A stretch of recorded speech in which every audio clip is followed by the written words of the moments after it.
இருமை வகை தெரிந்து ஈண்டு அறம்பூண்டார் பெருமை பிறங்கிற்று உலகு. இருமைங்கிறது இரண்டு, பிறப்பு வீடு என்ற இரண்டு. வகைங்கிறது துன்ப இன்பங்கிற கூறுபாடு. தெரிஞ்சுங்கிறது ஆராய்ந்து அறிந்து. என்ன ஆராய்ந்து அறிந்துன்னா, இந்த இருமைங்கிற பிறப்பு வீடு என்ற இரண்டோட வகைங்கிற துன்ப இன்பத்தை பொருத்தணும். அதுக்கு முதல் சொல்லோடு பொருத்தணும். பிறப்புங்கிறது முதல் சொல்லு, துன்பங்கிற முதல் சொல்லோடு பொருத்தணும். இரண்டாவது வீடுங்கிற சொல்லு, அது இரண்டாவது சொல்லோடு பொருத்தணும். வீடுங்கிறது இன்பம். இப்படி பொருத்துவதற்கு பெயரு நிறை அணி.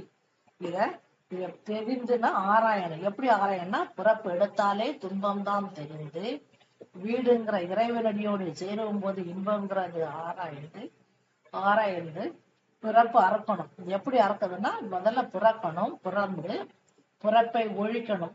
பிறப்பை ஒழிப்பதற்கு நல்லொழுக்கத்தோடு வாழணும். வாழ்ந்து ஈண்டுங்கிறது இப்பிறப்பில் அறம் பூண்டார். அறம் துறவரத்தை பூண்டாங்கிறது மேற்கொண்டவர். துறவரத்தை மேற்கொண்டவனுடைய பெருமை பிறங்கிற்று உலகம். உலகத்திலேயே உயர்ந்தது. எதை விட உயர்ந்ததுன்னா, நாட்டை ஆளக்கூடிய அரசர்கள் மக்களுடைய குறை நிறைகள் எல்லாம் கேட்டு மக்களுக்கு உதவி செய்வாங்க. உதவி செய்யக்கூடிய அரசர்கள் தான் உயர்ந்தவங்க.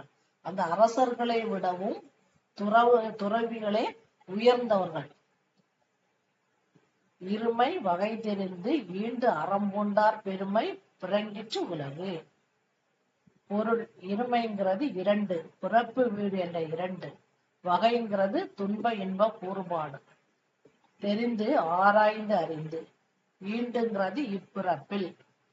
அறம்ங்கிறது துறவரம். பூண்டார்ங்கிறது மேற்கொண்டவர். பெருமைங்கிறது பெருமையே.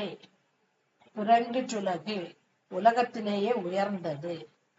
விளக்கம்: பிறப்பு வீடு என்ற இரண்டினது துன்ப இன்ப கூறுபாடுகளை ஆராய்ந்து அறிந்து பிறவியை ஒழிப்பதற்கு பிறந்து நல்லொழுக்கத்தோடு வாழ்ந்து துறவரத்தை மேற்கொண்டவர்களின் பெருமை இவ்வுலகை ஆளும் அரசர்களின் பெருமையை விட துறவியின் பெருமையே உயர்ந்தது என்கிறார்.